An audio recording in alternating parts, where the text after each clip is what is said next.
Hello friends, welcome back to the channel. और देखिए, HSC ने एक अनफेयर अपॉइंटमेंट की और फाइनली जब उस अनफेयर अपॉइंटमेंट का पता चला तो हाई कोर्ट ने उस पर 1 लाख रुपए का जुर्माना लगाया। तो बेसिकली यहाँ पे क्या केस हुआ मैं वो आपको बता देती हूँ और आपको इसकी इन्फॉर्मेशन होनी भी चाहिए। ये आप लोगों के साथ भी हो सकता है, किसी के साथ भी ऐसा हो सकता है। तो यहाँ पे बेसिकली क्या हुआ, यहाँ पे आपकी 2 पोस्ट थी, 2 पोस्ट के लिए 4 कैंडिडेट थे और 4 में से यहाँ पे एक कैंडिडेट था जिसके 98 मार्क्स थे। लेकिन यहाँ पे आपका रिटन एग्जाम था, रिटन एग्जाम के बाद फिर आपका इंटरव्यू होना था, ठीक है। तो इंटरव्यू में जिस कैंडिडेट के 94 मार्क्स थे उसको इंटरव्यू के लिए बुलाया गया, लेकिन जिस कैंडिडेट के 98 मार्क्स थे उसको इंटरव्यू के लिए नहीं बुलाया गया। और जिस कैंडिडेट के 94 मार्क्स थे तो इंटरव्यू में उसको ज़्यादा मार्क्स दे दिए।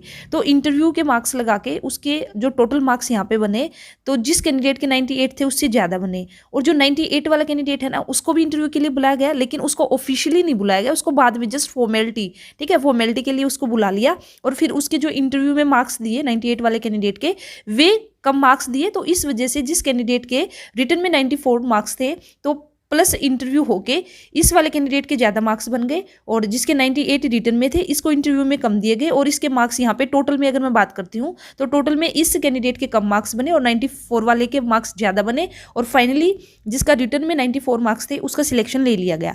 तो जिसके 98 मार्क्स थे उसको तो ये सब नहीं पता था, लेकिन जब फाइनल रिजल्ट आपका डिक्लेयर हुआ और जब उसने चेक किया तो तब उसने देखा कि भाई उसके 98 मार्क्स है। तो फिर बाद में उसने देखा कि भाई 94 वाले मार्क्स को, जिसके 94 मार्क्स है उसको भी इंटरव्यू के लिए बुलाया है। लेकिन यहाँ पे जो पहले किसको बुलाना था, तो जो पहले 4 कैंडिडेट जो इंटरव्यू के लिए बुलाए थे, तो जिसके ज़्यादा मार्क्स रहेंगे सिर्फ उन्हीं को इंटरव्यू के लिए बुलाया जाएगा। तो कहीं ना कहीं यहाँ पे एक बोल सकते हैं कि भाई थोड़ा सा ये शक हुआ कि भाई 94 वाले का कैसे सिलेक्शन हो सकता है जब मेरे 98 मार्क्स है। तो इसने, इस कैंडिडेट ने जिसके 98 मार्क्स थे, तो इसने कोर्ट केस किया। और फिर कोर्ट केस में ये सब बातें सामने निकल कर आई कि जिसके 94 मार्क्स थे तो वह तो इंटरव्यू के लिए भी एलिजिबल नहीं था। उससे पहले तो जो 98 वाला कैंडिडेट था उसी को इंटरव्यू के लिए बुलाना था और कहीं ना कहीं उसी का सिलेक्शन होना था। लेकिन यहाँ पे धांधलेबाजी, एक तरह से हम बोल सकते हैं एचएसएससी के द्वारा धांधलेबाजी की गई, और धांधलेबाजी के थ्रू ही यहाँ पे जो अनफेयर अपॉइंटमेंट है या अनफेयर सिलेक्शन है वो किया गया। लेकिन फाइनली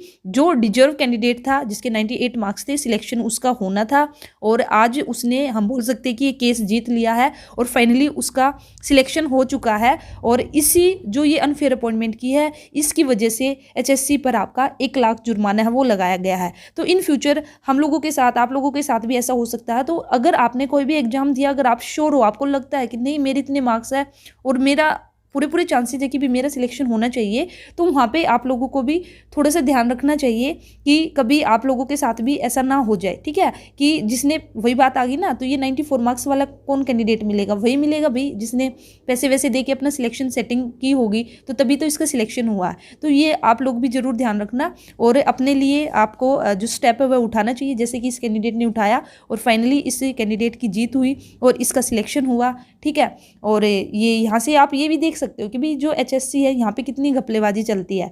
तो इसी के साथ ही अगर मैं बात करती हूँ, अभी जो एग्जाम होंगे आपके पीजीटी के, तो पीजीटी के एग्जाम है वो एचपीएससी कराएगा। तो आप लोगों के लिए एक बहुत ही अच्छी बात है कि भी एचपीएससी के हाथों में अब की बार जो ये सौंपा गया है पीजीटी की रिक्रूटमेंट है इसको करने का काम, क्योंकि यहाँ पे आपके जो घपलेबाजी के चांसेस है वो बहुत ही कम है एचपीएससी के अंदर। अगर मैं बात करती हूँ एचएससी, तो यहाँ पे तो आपकी पूरा घपलेबाजी चलती है, ठीक है।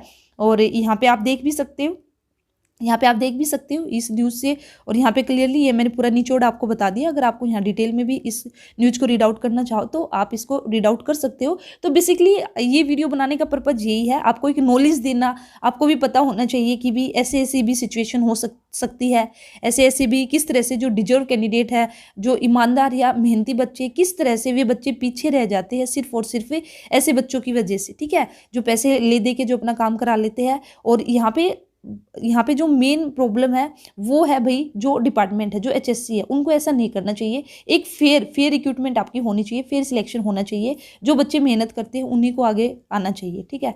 तो ये अच्छा हुआ है, जो भी हुआ है तो अच्छा ही हुआ है। और उस कैंडिडेट को भी कॉन्ग्रेचुलेशन जिसने फाइनली अपना सिलेक्शन ले लिया है। तो चलिए फिर मिलते हैं नेक्स्ट वीडियो में। तो ये थी एक छोटी सी न्यूज़ जिसकी इन्फॉर्मेशन आपको देनी थी। तो चैनल के साथ बने रहना, सब्सक्राइब नहीं किया तो चैनल को सब्सक्राइब कर लीजिए। Thank you.